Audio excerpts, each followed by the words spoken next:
They'll monitor in anesthesia and in the intensive care. معاكم دكتورة آمنة مصطفى علي، أخصائي تخدير والعناية المركزة، أستاذ جامعة القاهرة. إن شاء الله اليوم هنتكلم عن central venous pressure monitoring as a very crucial monitor in anesthesia and in the intensive care, and the importance of this monitor for patients for a lot of operations in theater and for a lot of cases in the ICU.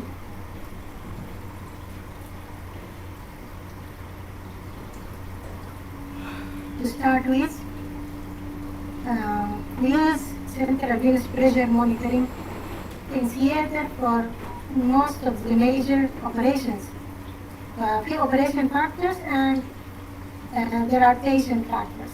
Operations or cardiac operations or neuro operations or major shift operations like big masses, GI, fibrocytoma patients, hypertensive anesthesia, critically ill patients, all of these very obese patients who have got no venous access, all of these patients need to have central line for the operation. In the ICU for critically ill patients, for frequent blood sampling, for parenteral nutrition, vasoactive drugs, inotropes. Also in the cardiology department, in the emergency department, we use it for cardiac arrest. We use it for introduction of transvenous cardiac pacing. This is through the subclavian vein when there is arrest after massive myocardial infarction. Also for hemodialysis, as you all know, either permanent by the pernicas through the subclavian vein. In the ICU for drug administration of the inotropes and the vasoactive drugs that like potassium and bicarb, all these need big veins so that it doesn't irritate. Hyperalimentation, as you know, total parenteral nutrition, chemotherapy, and rapid fluid replacements in massive trauma patients, in the massive bleeding in the theater. If we have air emboli, we need to remove the air very quickly through a central line by putting the patient in the head down position first. Inadequate peripheral access, some patients are very obese and some have good burns in the peripheries and you can't have any line except a central line. Okay. When we are talking about central venous pressure, we insert a central venous line, either 3 lumen or 4 lumen or 2 lumen or even a sheath, into the internal jugular vein or into the subclavian vein. Sometimes we use the femoral vein, but it doesn't give the same results, it doesn't give the same values of the cardiac chambers as we want to. But it is good for massive fluid replacement too, if we don't have another access or we have less expert people to do it. A normal CVP does not exist. When you ask what is the normal CVP, it is a range of 5 to 10 centimeters of water. It depends upon how your position. If you are standing up, it can be the minus. If you are head down, it can be plus. If you are breathing spontaneously, it varies. If you are under anesthesia, of course, positive pressure ventilation will increase the pressure by 3 to 5 centimeters of water. So it is not important to know the value of the central venous pressure, but we need to interpret the readings. The baseline was like this. After massive fluid loss, it was like this. Now, if the patient has got cardiac problem, and then he has got a good venous return and high CVP, but he cannot pump it. He cannot pump the blood. In this case, interpretation is very important. You give a test of bolus of fluid, and the blood pressure will not increase. In this case, you need to give inotropes. So the pump is failing, and you need to help it. It is a good guide for inotropes in the ICU versus fluid replacement. So what is important for us is the trend. How was it? How does it become after fluids and related to the blood pressure? We correlate it with everything. It's not just we look at the central venous pressure. We look at the blood pressure and we look at the fluid response to the CVP reading and to the blood pressure reading. Okay? It determined by the function of the right heart and the pressure of the venous blood in the vena cava. What about the left heart? If the patient has got a normal heart, the right and the left are the same pressures in the right atrium and in the left atrium. So in a normal patient, the CVP closely resembles the left atrial pressure and can be used to estimate it. Okay? But in disease conditions, I shall tell you later, we need to do another monitor, which is the pulmonary artery catheter. Now we are going to see the waves in details. As you see here, this is the ECG, P, QRS, and T. Okay? The CVP, A, C, X descent, V, Y descent. When we say systole, we mean ventricular systole. And when we say diastole, we mean ventricular diastole. So the A wave happens during diastole. It is due to atrial systole. It is the atrial systole. When the atrium contracts and the blood goes to the ventricles. The C wave is during isovolumetric contraction of the left ventricles. When the tricuspid valve bulges into the RA and LA and causes this positive wave, the C wave.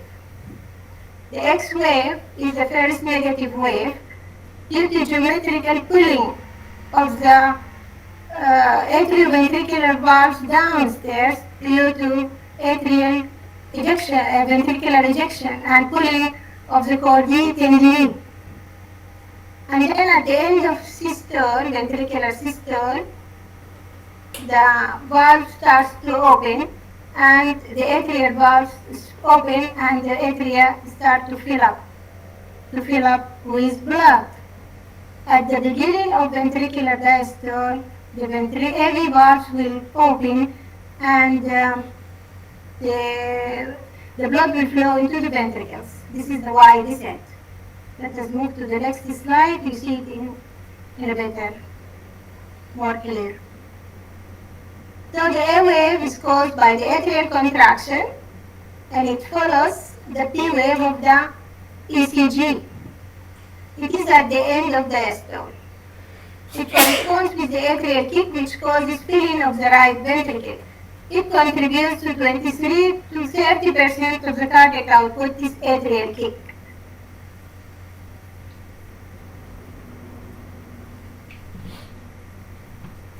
The C wave, as I told you, decreases after the A wave at the end of atrial relaxation.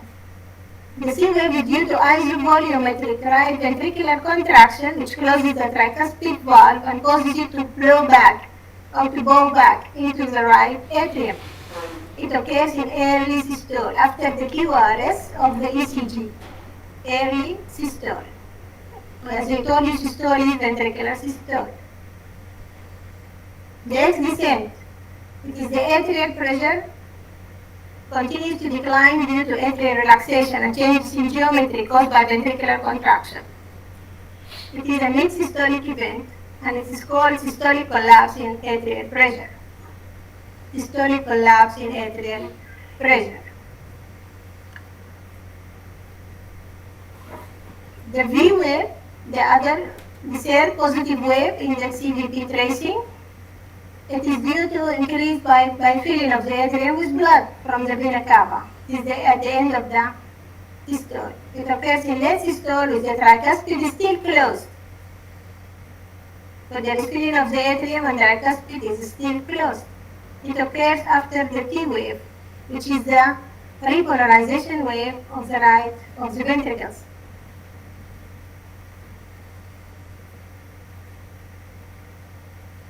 The Y descent, it is the decrease in atrial pressure as the tricuspid opens and blood flows from the atrium to the ventricle.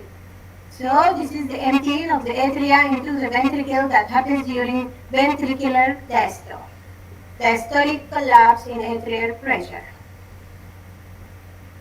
Okay, this is all about the waves of the CVP, which are quite easy to remember now. So, the peak of the air wave coincides with the point of maximum filling of the right ventricle. This is the value that should be used for measurement of right ventricular end diastolic pressure. Machines will average the measurement and should be measured at the end of expiration. We need to know the right ventricular end diastolic pressure because it is a good hint about cardiac function. And we know whether the heart is overfilled or underfilled, and whether the pumping is good or there is more than residual end diastolic pressure in the ventricles. During spontaneous ventilation, a decrease in pleural and pericardial pressures happens during inspiration when we are spontaneously breathing. These are the pressures that are transmitted to the right atrium. This causes a decrease in the measured central venous pressure, but the transmural pressure may actually increase. Okay, transmural pressure may actually increase. Mechanical ventilation causes the opposite. For this reason, as I told you, during positive pressure ventilation, inspiration is a positive effect, not a negative like in spontaneous ventilation, and causes an increase in the central venous pressure. Pleural and pericardial pressures are almost equal at atmospheric pressure at the end of expiration. This is both true for spontaneous and for mechanical ventilation. And this is the point which the best estimates transmural pressure of the cardiac preload. We need to know the preload so that we can assess the cardiac function and the hydration of the patient. So if we need to remember or to memorize what I told you, there are three parts of the waveform that are systolic events. Systolic means ventricular systole. C, X, and C, A, C, and B. No, they are not the positive, sorry. Three are the systolic events, but not positive. C, X descent, B positive. C positive, X is negative, B is positive. The three, C, X, and B, they are systolic events. And the A and Y are diastolic. Okay? The ECG as a reference to properly identify the parts of the wave. Yani when you are using CVP monitoring, you need to correlate with the ECG to know which is which wave is which. The terms systole and diastole refer to ventricular events only. The CVP wave represents changes in pressure, not changes in volume. The terms A wave is due to, you can remember it by atrial contraction. C wave by closure of the tricuspid valve and ventricular contraction. CCC. The V wave means venous filling of the atrium. So now you can remember them by heart. Tachycardia and CVP. When you have tachycardia, you cannot see the waves of the CVP and clearly, and you cannot interpret them. So a short PR interval can cause the A and C waves to fuse, the two positive waves at the beginning. Tachycardia reduces the time spent in diastole, causing a short Y descent. This can make the V and A waves appear to merge. So it is not clear during tachycardia. In bradycardia, we have more waves that will appear. So each wave becomes more distinct. There is an H wave. An H wave may become evident. It is a plateau in the mid or late diastole.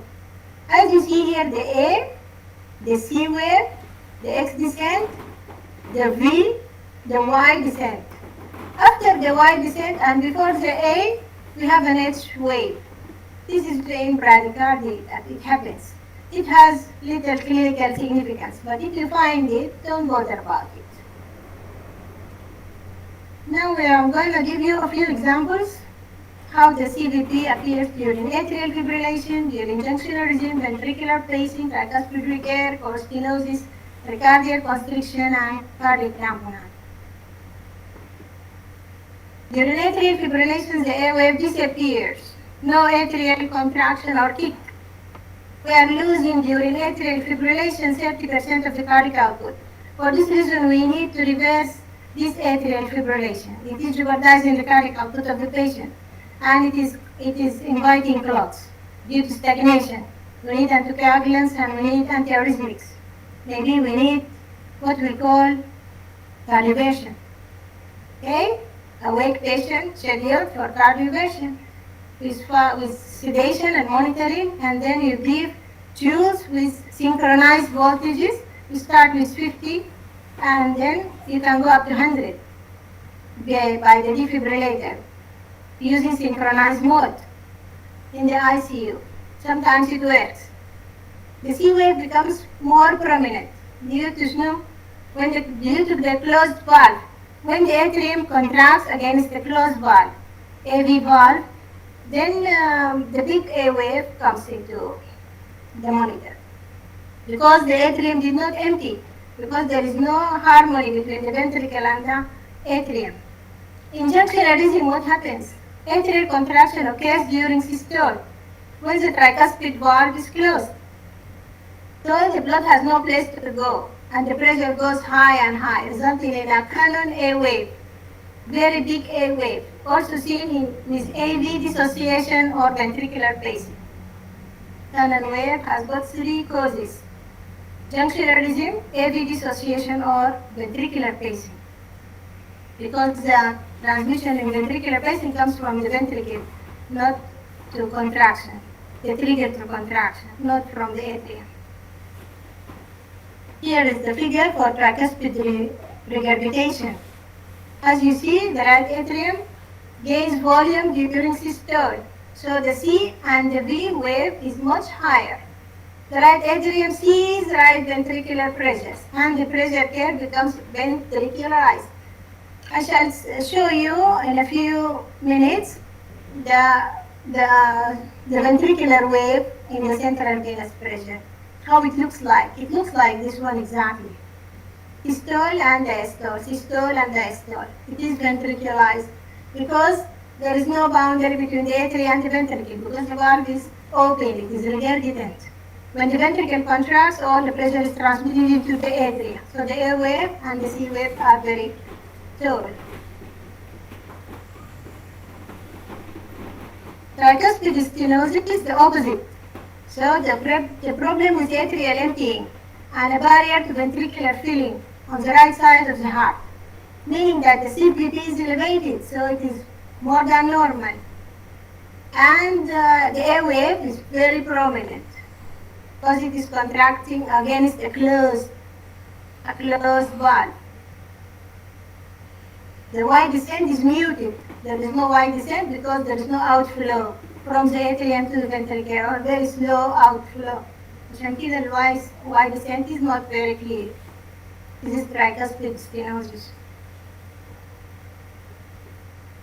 Look at the pericardial constriction. When there is pericardial constriction, it happens in tuberculous patients and sometimes tuberculous constrictive pericarditis, and also fluid in the pericardium. The pericardium is protecting the heart, but when it is stiff, it is pressing on the heart, and the heart cannot breathe. For this reason, all the waves become like this M and MW shapes. So limited venous return to the heart because the SVC and the IVC are like in tourniquet, elevated CVP, and diastolic pressure equal in all cardiac chambers. Prominent A and V waves, steep X and Y descents, characteristic M and or W pattern, dip and plateau, square root sign. Okay, this is pericardial constriction. And this is cardiac tamponade. It is very similar to the previous one, but with less M and W. Changes in atrial and ventricular volumes are coupled. So total cardiac volume does not change when the blood goes from atrium to the ventricle. Actually, the heart is stopped here. The CVP becomes monophasic with a single prominent X descent and a muted Y descent. Similar to a cardiac constriction, but not exactly the same. Okay? تلقى السي في بي كده أول ما يفتح البريكارديوم and they suck the blood out, then the waves appear and the blood pressure becomes better. First, about central line complications. We can classify them according to problems during insertion, problems during use, and heat to other and lay complications to other nearby structures. So we can have the cardiac tamponade because sometimes we hit the pericardium, we can do damage by the pressure dilator, and then we can end up with cardiac tamponade. Wire embolization happens when the wire is not pulled out before the catheter is introduced. It sometimes happens. Vascular injuries, bleeding, hemothorax, hydrothorax, you know this. Carotid artery injury, subclavian aneurysm, pulmonary artery rupture, pneumothorax, air embolism, fluid extravasation or fluid or bleeding. All of these can happen, and tracheal damage can happen. In the left side, left thoracic duct injury. Okay. I shall tell you later about this slide. Now we are going to move to the second part of this talk. It is about pulmonary artery catheter. How do we introduce the pulmonary artery catheter? And what are the sites of introduction? We can use the central line, the same, internal jugular, but we use the sheaths of that they are using in the cath lab. The 6 French sheath is very suitable for introduction of the pulmonary artery catheter. This catheter is very long. It is more than 10 centimeters in length. Why do we need all these lengths? Not only because we are using it from the internal jugular or the subclavian route, but we can use it from the femoral route also. It has got 2 lumens and 4 ports. It has got a balloon at the tip here. And here is how we fill the balloon with this port, and we can close it up after we fill, and then we can open it up as we want, because it's very important to know when to close it and when to open it. We have got a proximal port and a distal port. The proximal port for measurement of the CVP, and the distal, again, we can use it for drug administration and the pulmonary artery catheter in the pulmonary arteries. Here, this is a cross-sectional view. This is the proximal port, this is the distal port, this is the thermistor, and this is the balloon. The thermistor is transducer cable that will be fixed into the monitor, cardiac output monitor. And this device, one of its uses is to measure cardiac output by Fick principle, by temperature dilution technique. Later on, I'm going to tell you about this. This is how it looks, this catheter. We introduce it through the internal jugular. While we introduce it, we have different waves that will appear. What do you expect? Here, it goes through internal jugular vein, superior vena cava, right atrium, it goes into the right ventricle, and then here we inflate the balloon. After we are introducing it into the right ventricle, we inflate the balloon so that it will float. For this reason, they are naming it pulmonary artery flotation catheter. It will float into the pulmonary artery, and when it reaches the wedge, which is the bifurcation between right and left pulmonary arteries, then the balloon will sit here and will show us the pulmonary artery wedge pressure. Sorry. Look at this slide, it is very important. This is the normal CVP you see every day. ACV, X descent, Y descent.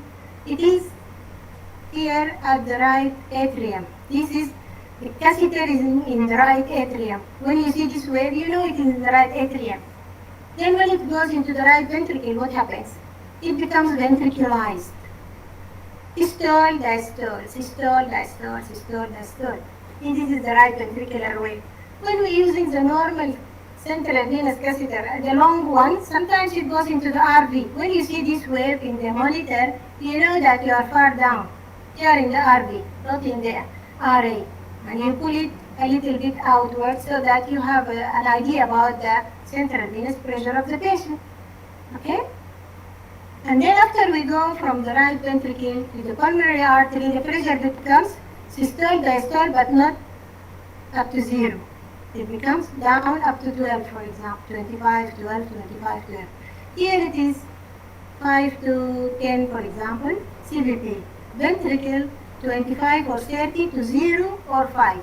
Systole 25 or up to 30, the normal. And the diastole is from 0 to 5. Okay? The pulmonary artery, what is the normal? 25 or 30, up to 5 or 10. Okay? And then in the pulmonary artery wedge, between the right and left pulmonary arteries, the wedge it becomes like a straight line. It becomes like a straight line, but at around 10 the normal. Okay? From 4 to 12, the normal. So when you see this, you should know how it will, you interpret it. You see here, this is in the right atrium, the first wave, second wave in the right ventricle here, third wave in the pulmonary artery, and the fourth wave in the wedge between the right and left pulmonary arteries at the bifurcation. You should deflate the balloon after you read this wedge because it can cause a lot of complications. And you should never inflate it against resistance because you can rupture the pulmonary valve. And you shouldn't pull the catheter out while the balloon is inflated because it will rupture the pulmonary valve and it will cause damage, a lot of damage. So be careful while pulling the catheter out to deflate the balloon.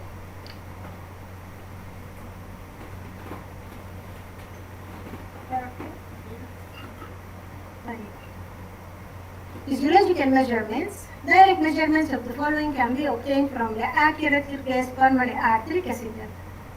What are the indications for pulmonary artery catheter? We should not use it routinely because it is not without complications. But we need to use it sometimes. Okay? We can get a central venous pressure from it. We can have right atrium, right ventricular pressures, and right atrium pressures, pulmonary artery pressure, the pulmonary artery occlusion pressure, the cardiac output, the fixed principle, thermodilation technique, and the mixed venous oxygen saturation. This is we need it in some patients like lung problems, chronic COPD patients, and congenital heart disease. Indirectly, we can measure the systemic vascular resistance, the pulmonary vascular resistance, the cardiac index, when we relate the cardiac output to body surface area, and the stroke volume index, oxygen delivery, and oxygen uptake by the tissues from the cardiac output formula. So it is indicated for diagnostic and therapeutic purposes. In diagnostic purposes, we can differentiate from, for example, shock patient. What type of shock? Is it the hypovolemic shock or cardiogenic shock or whatever? You can easily know this from the waves, from the values you can get from the cardiac output. Differentiation between mechanisms of pulmonary edema. Is it cardiogenic pulmonary edema or is it overload of fluids or whatever lung causes? Evaluation of pulmonary hypertension. Diagnosis of pericardial tamponade. Diagnosis of right to left intracardiac shunts. Unexplained dyspnea. You can use it to diagnose the cause of dyspnea. Therapeutic in the malignant of periop patients with unstable cardiac status. So We can evaluate whether the fluid or any drugs while we are using this. Management of complicated myocardial infarction. Management of patients following cardiac surgery, high-risk surgery. Measurement of severe preeclampsia, whether to give volume or to give diuretics. Sometimes you are in a dilemma with preeclampsia and the hypovolemic status in spite of the high blood pressure. Guide to pharmacologic therapy, whether to give any drugs or fluids. The endurance patients, in renal failure, in heart failure, in sepsis, in compensated cirrhosis. Assess response to pulmonary hypertension, specific therapy, nitric oxide or sodium nitroprusside or perinone. So when advancing the catheter, always inflate the tip because it will float. Because the valves are open with the direction of flow of blood. Against the direction of flow of blood, the valves are closed. This is how they are made. So inflate it when it is you are advancing the catheter. When you are withdrawing the catheter, always deflate it. Once in the arm and the pulmonary artery, never inflate against resistance because of the risk of pulmonary artery rupture. And you don't leave it inflated for a long time. Just know the figure you know, write it down and deflate the valve. Okay. Elevated RA pressures, what are the causes? When you find in the pulmonary artery catheter high RA pressure. So we have a lot of diagnoses. We have diseases of the right ventricle, infarction, cardiomyopathy, pulmonary hypertension, pulmonary stenosis, so the right ventricle does not empty, left to right shunts, so a lot of blood coming through the ventricular septal defect and causing high RA pressures, pericardial diseases, left ventricular systolic failure, hypervolemic status, all of these you can know you have elevated right atrial pressure. Abnormal right atrial waveforms, as I told you, right V waves in tricuspid regurg, giant or canon A waves in ventricular tachycardia, ventricular pacing, complete heart block, tricuspid stenosis, or junctionarism. Loss of A waves in atrial fibrillation and flutter. Okay? The same like in CVD. Here are the tracing tricuspid regurg. Severe tricuspid regurg. The ECG shows prominent V waves here and A waves. A and V waves. Yani arterialization or ventriculization of the tracing of the CVP. It is like the ventricular trace, as I told you.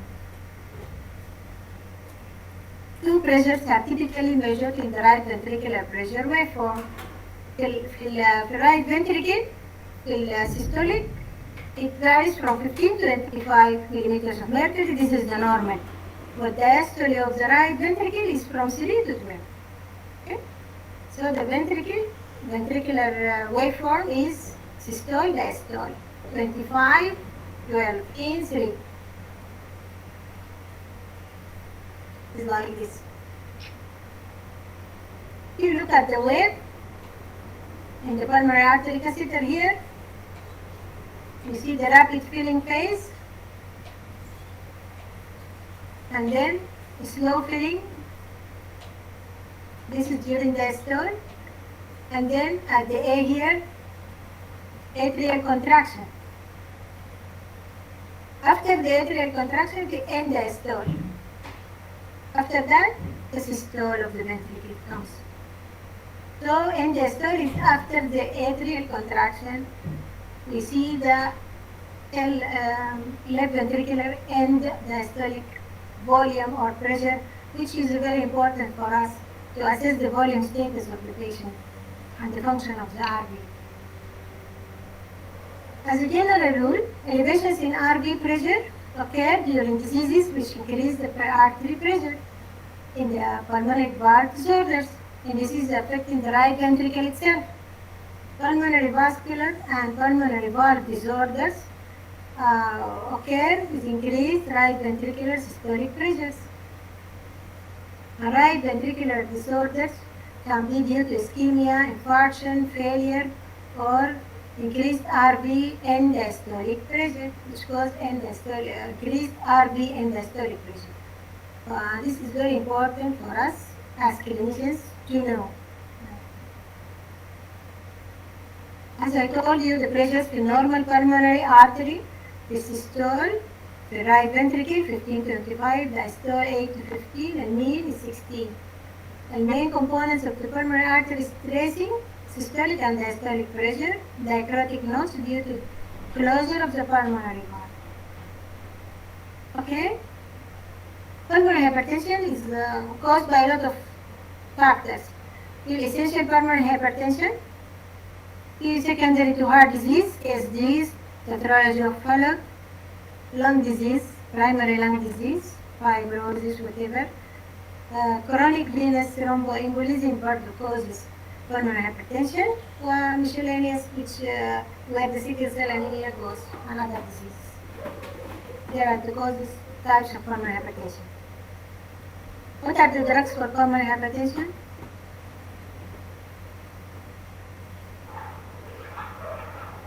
Nitric oxide, which we don't have in theater, it's a gas, but we can use Melanon, phosphodiesterase inhibitor. We can use we can use sodium nitroprusside. We can use GTN, glyceralkali nitrate. We can use 100% oxygen. We can use what else? Sildenafil. We can use Viagra. We can use it to drop the pulmonary artery pressure.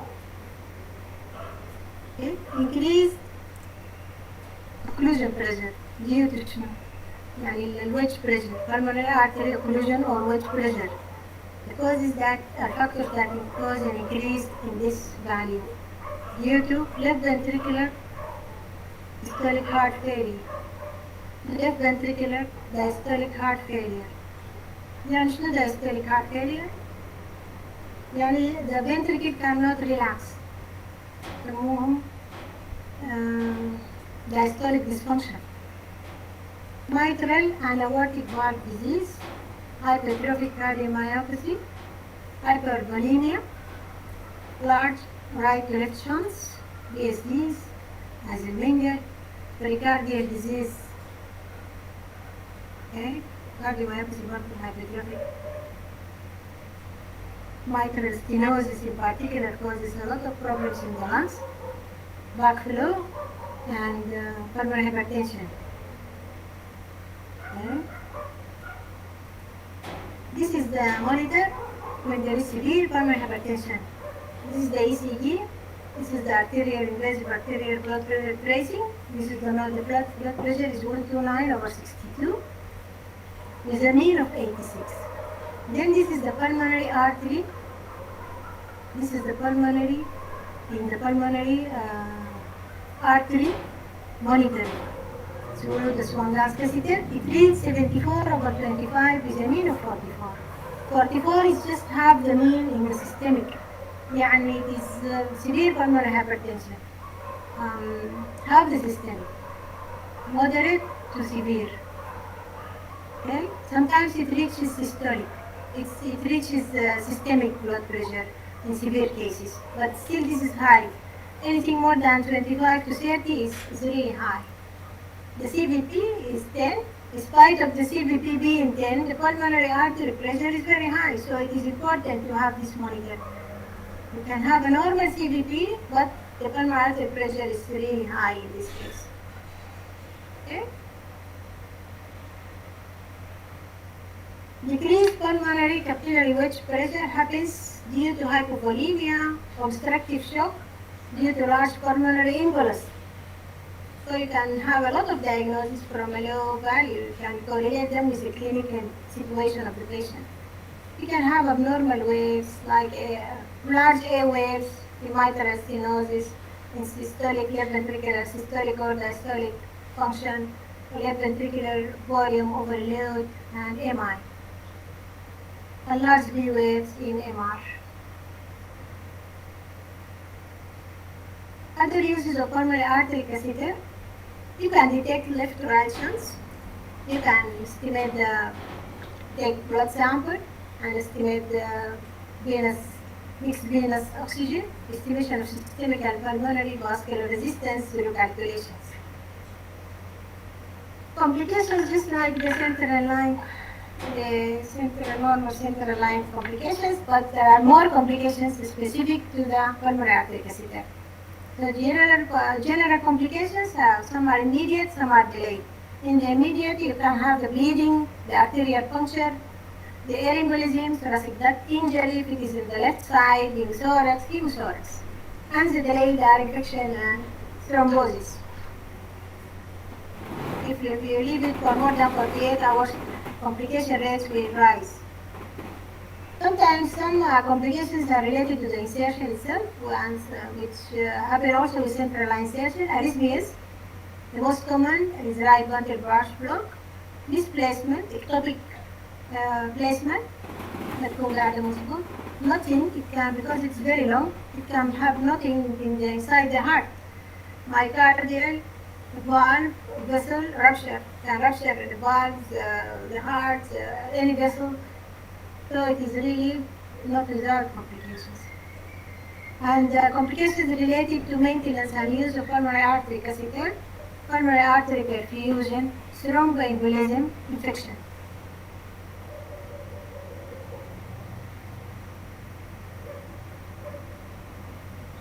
Now another broad talk to speak about is cardiac output monitoring. Here this is a big issue, but I'm gonna pick some points related to this talk so that it will not be very detailed about this. We can measure cardiac output by invasive methods, by minimally invasive methods, or by non-invasive methods.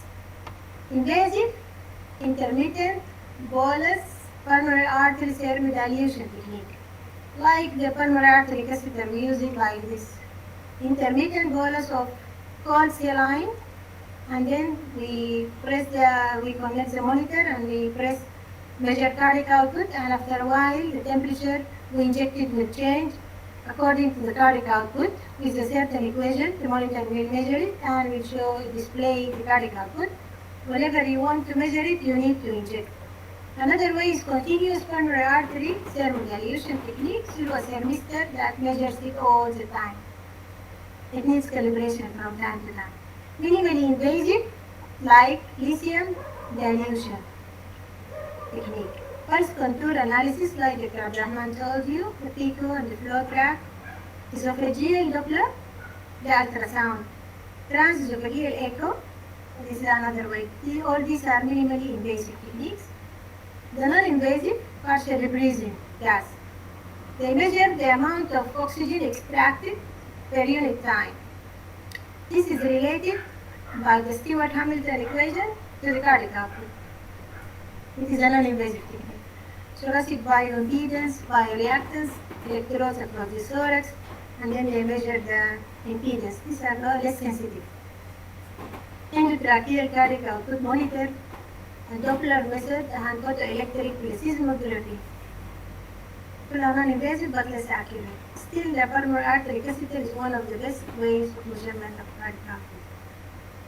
So, some of these methods for measuring cardiac output use the Fick principle, some use the thermodilution, some use Doppler, pulse contour analysis, and bioimpedance. An ideal cardiac output monitor should be minimally or non-invasive, which is not available, continuous, cost-effective, reproducible, reliable during various physiological states, and have fast response time. Always the ideal is not there. This is the equation, modified Stewart-Hamilton equation, relating body temperature against time. We give a mass of cold, we add it to circulation through the pulmonary artery catheter, and then the area of the cardiac output equals the mass injected against the area under the care. Okay, this is the cardiac output. So the volume times change in temperature times constant, from body temperature to the inject temperature. The difference between them interpreted times the volume injected times the constant against the time for change. The time taken for change from this temperature to that temperature. This is the body equation that we use for measurement cardiac output. This is the same cardiac output, the volume injected times the temperature of the body minus the temperature of the injectate times the constant over the function of the time change. Here how the echo will measure again the cardiac output. This is the aorta, this is the left ventricle, okay? LVOT, left ventricular outlet tract, the area here in centimeters square, okay, is multiplied by the time. Here the time, ventricular time index. So this is how in this formula we related the area times the time times the heart rate. This is in the ultrasound. You see this wave. This is the ejection waves against the aorta when they put the probe, when they put a line against the ejection across the aorta. Then we have this wave. And then they correlate this wave. They measure it against the area. They multiply by the area by the heart rate. It gives cardiac output. The machine will measure this. It has got these equations. In the apical 5-chamber view, we place pulse wave Doppler at LVOT. This is the LVOT or LV and our aorta, and we'll activate the PW Doppler. Okay, pulse wave Doppler. We trace around the ejection wave vertigina bensayiva. We trace around the vertigina. We record that this is called VTI in centimeters, and then we multiply. We put it in. They have got this formula inside, and they will measure the cardiac output. It is just to have an idea. We don't need to go into all details. This is the same, but this is how we see it. This is the aorta. This is the left ventricle, our flow tract, and this is the VTI. Then the area, we get it from this, the area, and multiplied by the distance. Pi r squared times VTI, radius times VTI gives the cardiac output.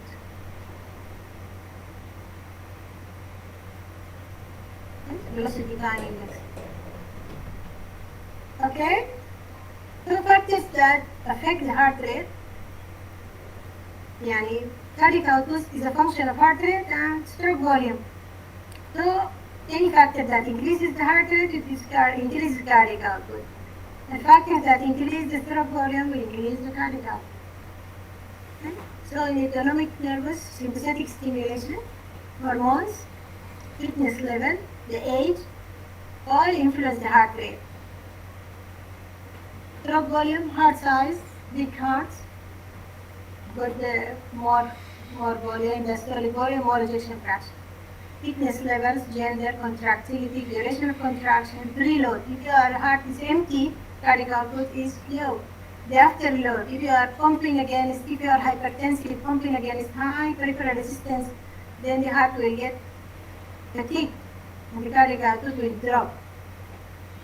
So the stroke volume is N diastolic volume minus N systolic volume. Okay, this is the stroke volume. We have the volume at the end of diastole minus the volume at the end of systole means the stroke volume. Okay? What is the normal ejection fraction? Normal ejection fraction varies from 65 to 75. It is not 100%. This is a very important piece of information. A lot of people think that cardiac ejection fraction, the normal should be 100.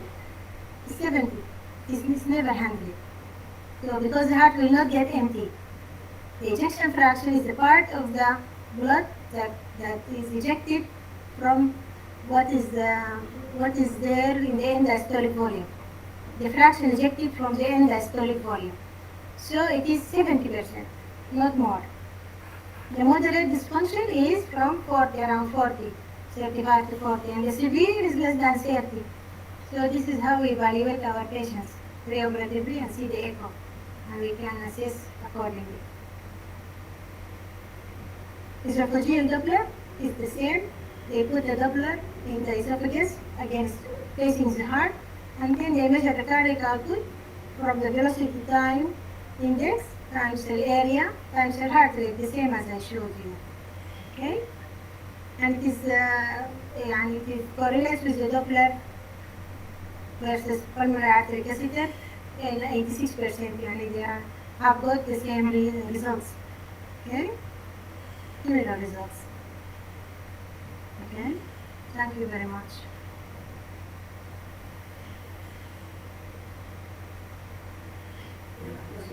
If you have any questions, I'm ready to help.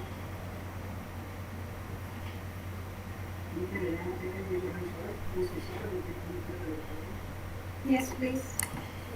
طيب يا شباب، اي زول عنده سؤال واستفسار يسال سواء في الزوم او في المنصه او في اللايف فيسبوك.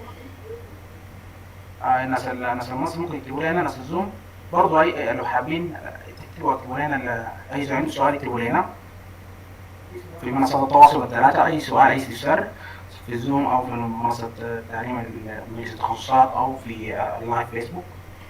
تفضل. يا جماعة cardiac output monitoring. This is another lecture. It is a very long one and it is very specialized. So maybe you need the basics of cardiac output monitoring, the types, how they work, and the equation. This is the important for you.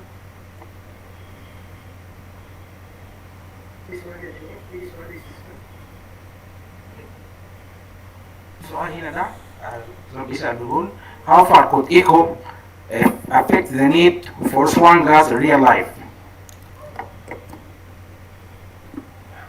The echo is really the best. It's far better than the swan gas because it is less invasive, and it is now regularly used in the ICU for measurement of cardiac output in critically ill patients. It will help us with the volume status, with right ventricular failure versus left ventricular failure, with pulmonary hypertension, with empty right side of the heart. It will give a lot of key and valuable just with a click with the ultrasound. So it is really better. But the pulmonary artery catheter will give more information in special cases, in congenital heart disease, in severe pulmonary disease. In some situations, in some operations already, you put it for post-op monitoring. So the operation will be much more invasive than insertion of the pulmonary artery catheter. For example, major cardiac surgery. And you can use it and you can get benefits. But still during cardiac surgery, the transesophageal echo, it is still minimally invasive. It is not non-invasive. It is minimally invasive, but it is inserted into the esophagus. Before, as soon as we anesthetize the patient, we put it, and a lot of good information we have it, even during at the end of surgery, during the airing, we see the evaluate, if you see if there are air bubbles. You see every ventricle, how it contracts. Sometimes right ventricular contraction is not okay, but the blood pressure is normal, and the CVP is normal. So you can the only way to diagnose the right ventricular failure is by doing the echo. طيب في سؤال ثاني من دكتورة منى بشرى تسأل how can I deal with arrhythmias induced by insertion of pulmonary artery catheter? Is it that cause to cancel the procedure? No, don't cancel it. According to the type of arrhythmias, you react immediately. Usually, if you just take the wire outside a little bit, you will abort the arrhythmias. We have a variety of arrhythmias. Sometimes there are ventricular ectopics, sometimes there are SVTs, run-off AF, atrial fibrillation. Sometimes we have severe SVT with hemodynamic instability.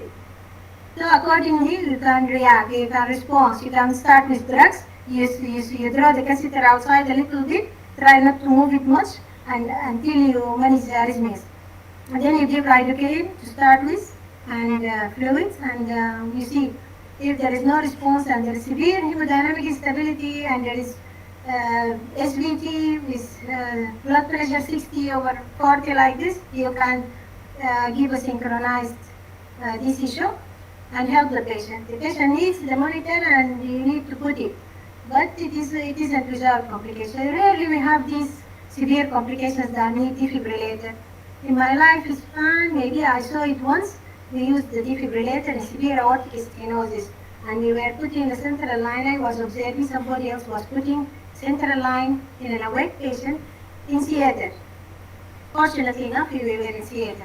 And then we had severe VF arrest. We had to defibrillate, we had to give drugs, we had to intubate immediately and resuscitate. After 2 DC shocks, the patient came back to normal rhythm. But during anesthesia, we can find some arrhythmias, but just they are very mild and you can just pull the catheter a little bit outside and everything is okay. Maybe this is when you touch the SA node in the right atrium. And you have introduced it either very fast or you are touching the SA node. But severe ones, I saw it also twice in some patients with hypokalemia. They are more vulnerable to arrhythmias, and I needed to give just lidocaine, and everything was okay. الأوتكم كان كيف؟ يعني البيشنت اللي حصل لهم الستوري الأولى بعد ما كومبليت الانستيزيا والسيرجري زي العيانين الثانيين ولا أفكت الحالة اللي حصلت؟ No, usually you see a lot of arrhythmias patients. This happen and treatable, and they don't affect us in the outcome. Because these patients sometimes they have got electrolyte imbalance, and sometimes they are more vulnerable to arrhythmias. But still, the outcome is good. And if you really respond quickly, you don't have any deficits in the upstairs. This is the most important. What I mean, in aortic stenosis, we have to be very careful because these patients have got ischemic, the circulation in the coronaries is very just like ischemic heart disease, and it is hypertrophied ventricle because it is pumping against closed valve, especially in older patients. These patients, just like ischemic heart disease, they have got higher incidence of arrhythmias, especially with central line section. لأن ما شاء الله الأسئلة كثيرة. في سؤال how do if CVB is low and the same time pulmonary pressure. السؤال مو واضح. How do if CVB is low and same time pulmonary pressure low. If the pulmonary pressure is low, that means the patient may be hypovolemic. I don't know. Maybe because the CVB is low. It is less than normal. What do you say? It's less than normal, the pulmonary pressure. That means the blood coming to the right ventricle is low. That means we are empty. Patient is empty. Here, this is good when you have low readings. But you see the blood pressure and you see the response to volume. في سؤال ثاني بيقول how frequent you see complication of swan gans. How frequent we see swan gans? This is a good question. A long time ago I used swan gans, but now they are not available and they are not much used because we don't have cardiac output monitor that we can benefit from the swan gans. But we can instead of using swan gans during cardiac surgery, we use catheters and then connect it into the transducers so that we can measure the left atrial pressure after the operation. So we insert the catheter in the LA and fix it. We connect it to the transducer and all the time continuously we read the LA pressure, and this gives us a good hint about how the patient is doing, especially after tetralogy of coron operation or big cardiac operations, PSD closures, etc., and patients with high pulmonary artery pressure. But complications of swan gans, when I was in Ireland, I didn't see any complications with swan gans. طيب نشكر بوصلنا وسادتنا الدكتورة مصطفى على المحاضرة الشيقة الجميلة الغزيرة بالمعلومات والانفورميشنز الكثيرة، وإن شاء الله أي اسئلة ممكن تكتبوها في الفيسبوك بعد ذلك ليتر أون هنا نرد عليها نسبة ضيق الوقت. ممكن مقترحاتكم برضو لو في حاجة معلومة ولا في حاجة أنا ممكن أساعد فيها ما عندي أي مانع، ولو عايزين أي حاجة بتخص التعديل ممكن تقترحوها لي أنا أديكم يا شوية. شكرا. خلاص.